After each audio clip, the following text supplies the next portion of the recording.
Aló. ¿Tiene plaza hasta diciembre? Yo qué vas a saber si mi mamá está viva o qué, hermano. Yo así no, yo no puedo hablar de nada más.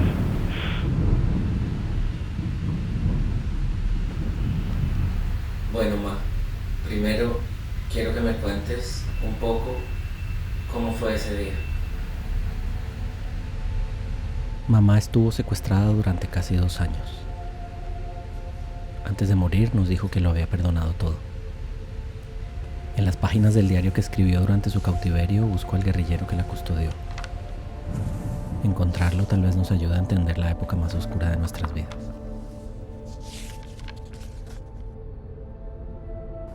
Con tu tío vamos a ir en algún momento allá, donde lo secuestraron a ella. ¿Te gustaría ir?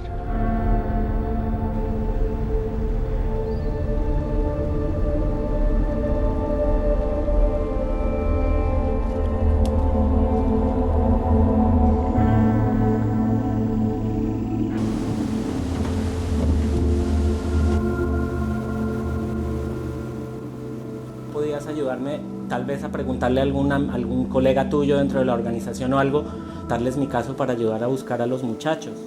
No es un momento de preguntar O con absolutamente que él me nada. contacte con alguien simplemente para que escuchen mi caso y para que escuchen qué es lo que yo quiero hacer. Yo tengo otro contacto que puede resultar muy interesante.